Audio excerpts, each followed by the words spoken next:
Attention. अब हमारा जो नेक्स्ट है लास्ट सर्किट वो LCR सर्किट है।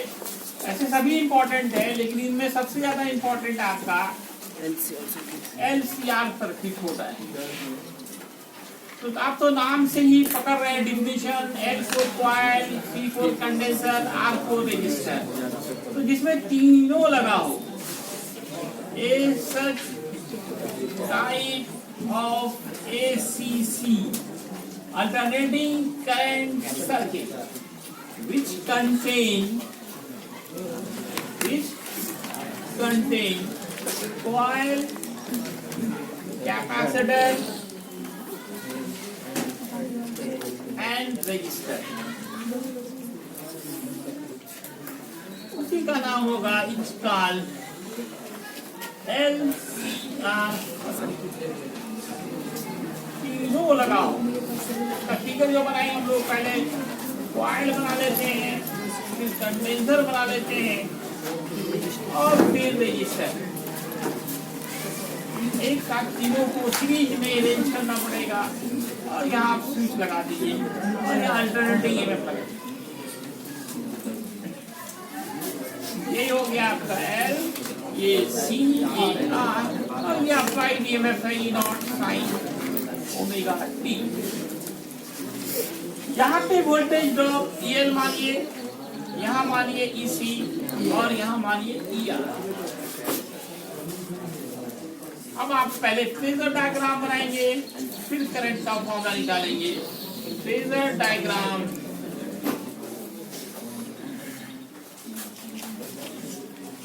And expression of electric current.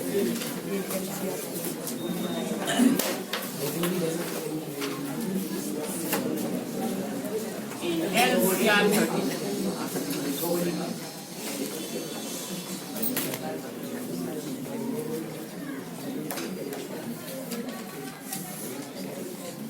तो तीनों सर्किट के फेजर डायग्राम को मिक्स करेंगे। पहले मान लीजिए let applied EMF is equal E naught sin omega T and potential difference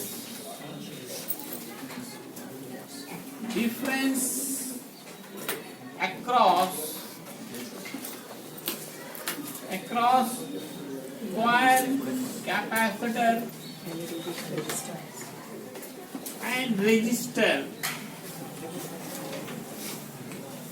हमारे are EL, CC and ER respectively. Then by mixing, mix कीजिए आप सबके फेजर डायग्राम को। by mixing phasor diagram of R circuit, L circuit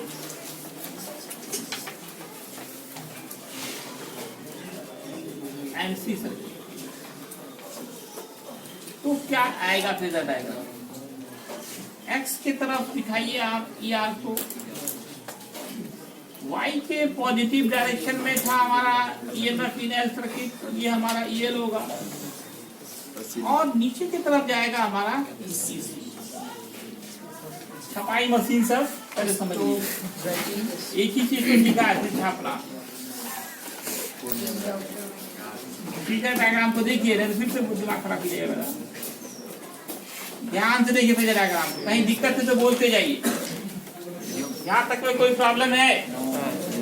ER को लिया किधर? X axis, EL को Y axis कहाँ लिया? X में था आपका X की तरफ।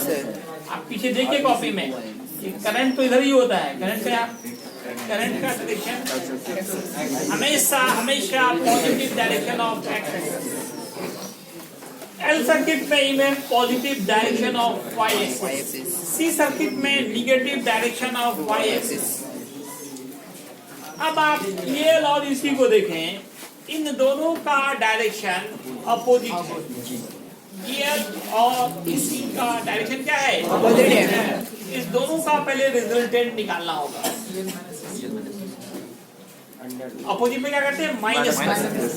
तो क्या करेंगे? EL माइनस EC, और जो बड़ा होगा उसी के डायरेक्शन में इसका भी होगा, EL माइनस EC का डायरेक्शन। EL बड़ा होता है EC से, इसलिए यही डायरेक्शन होगा आपका EL माइनस EC का। इस पॉइंट का भी कुछ नाम आप दे सकते हैं। लेट M मान लीजिए, ये यहाँ से O से C तक हमारा हो गया EL माइनस EC। अब आप यहाँ से एक पैराग्राम ड्रॉ करेंगे, उनका डायगोनल ही आपका रिजल्टेंट होगा। ये होगा E, ये होगा EL माइनस EC। एक पैरेललोग्राम खींचा। क्या खींचा? पैरेललोग्राम। ये EC पूरा EL, ये कितना बचा है? EL माइनस EC, ये EL माइनस EC, ये भी क्या हो? EL माइनस EC, ये हो गया E। This angle is 90 degree, और इस एंगल को बोलेंगे फाई। इस एंगल को बोलेंगे फाई। बोलो यहाँ कोई प्रॉब्लम? EL ऊपर EC नीचे, इस दोनों का जो रिजल्टेंट होगा वो EL माइनस EC होगा। EL बड़ा होता है इसलिए डायरेक्शन इसका EL के तरफ ही होगा। O से M तक को हमने मान लिया कि ये EL माइनस EC है। अब OM को और OA को एडजेसेंट साइड मानकर एक पैरेललोग्राम खींचते हैं, आसन भुजा मानकर एक समांतर चतुर्भुज खींच रहे हैं, तो उसका जो डायगोनल होगा वही रिजल्टेंट E होगा। अब ये फिर देखो, ये राइट, ये EL माइनस EC है, तो ये भी क्या होगा? EL minus EC। ये यार this angle is 90, so it is right angle triangle. फिर यहाँ H हो गया, ये P हो गया, ये P हो गया। H इक्वल क्या होगा? Root under P square plus B square. मैं फेजर डायग्राम में लिख ही देता हूँ कौन क्या है। In phasor diagram OA represents ER, OB represents EL, OC represents EC, OM and A is a parallelogram। ये ड्रॉ किया, खींचा, OM and A पैरेललोग्राम, एक पैरेललोग्राम खींचा। तो इन ट्रायंगल OAN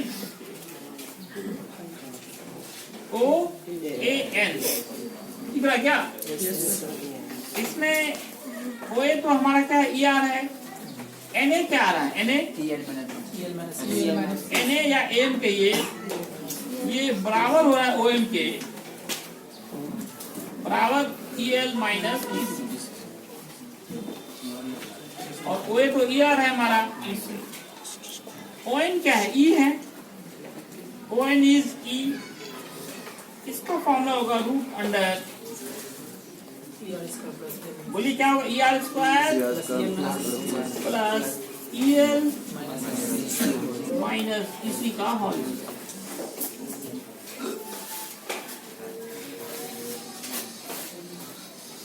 तो E का जो मान आया root under ER square plus EL minus EC का होल। ER को लिखते हैं IR, EL को लिखते हैं IXL,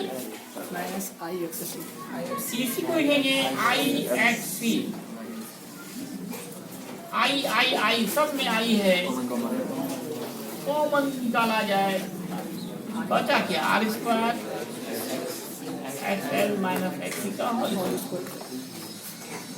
इसको मान लीजिए इक्वेशन फर्स्ट। फिर यहाँ पे देखिए टोटल का टोटल रेजिस्टेंस आ रहा है V बराबर IR। टोटल का टोटल आपका टोटल रेजिस्टेंस है, ये root under R square plus XL minus XC का whole square is total resistance of LCR जिसका नाम इम्पीडेंस है, which is called impedance. Impedance is denoted by Z.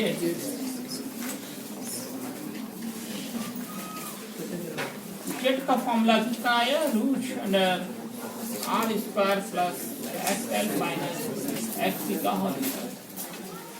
इसको मानिए second, first and second. E equal होगा I Z. I निकाला है E by Z. E को फिर आपको वही सेम ही सिमिलर करते हैं sign omega T by Z. इसको मान लीजिए मैक्सिमम पावर के लिए जेड की जगह पे हमारा क्या आ गया, root under R square plus XL minus XC आया. तो E बराबर क्या होगा, I जेड. I बराबर E बाई जेड. E की जगह पे E nought sine omega T by Z. फिर आप क्या करेंगे, मैक्सिमम करंट की बात करेंगे. For maximum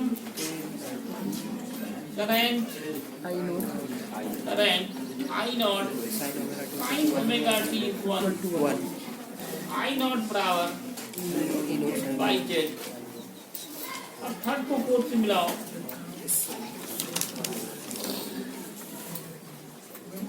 I equal I nought sine omega T. तो ये हो गया आपका, क्या हो गया, L. यहाँ जो एंगल बन रहा है इसको हम लोग कहते हैं, इसका जो पावर फैक्टर कहते हैं, पावर फैक्टर. करंट और ईएमएफ के बीच जो एंगल बन रहा है, करंट का डायरेक्शन भी इधर ही है. किसी भी एसीसी में ईएमएफ और करंट के बीच जो एंगल बनता है उसके कोसाइन को पावर फैक्टर कहा जाता है. पावर फैक्टर कहा जाता है. पावर फैक्टर क्या है, द कोसाइन. कॉस का ही पूरा नाम कोसाइन होता है. तो cosine of angle between EMF and current in ACC is called power factor.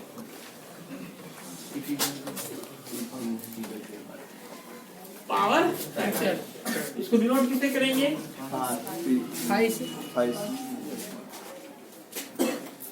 CF से, डिनोटेड बाई PF. PF का फॉर्मूला क्या होगा, तो बोलेंगे कॉस फाई. अब हर सर्किट का पावर फैक्टर लीजिए, जैसे power factor of LCR circuit. अभी सामने फिगर है आपके पास, कॉस फाई निकालिए क्या होगा, B बाई H होता है ना.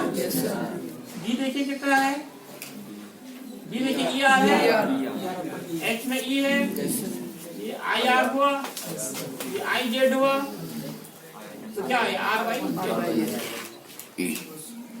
अच्छा बताइए इन R सर्किट क्या होगा, इस सब ऑब्जेक्टिव में 6 ऑब्जेक्टिव यहाँ बनता है पावर फैक्टर से. 6 सर्किट है, 6 का पावर फैक्टर 6 ऑब्जेक्टिव है आपका.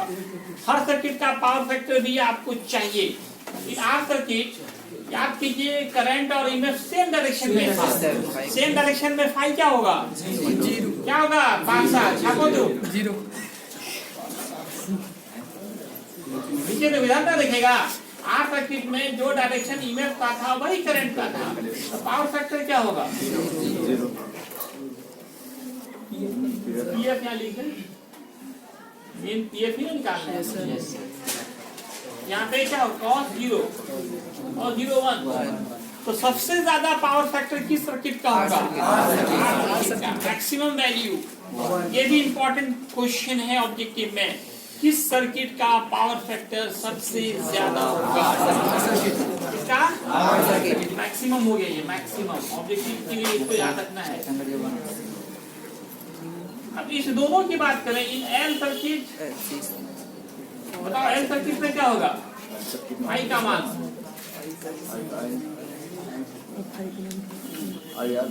आई का मान कितना होगा? जब वाले करंट और करंट के बीच कितना निकलेगा?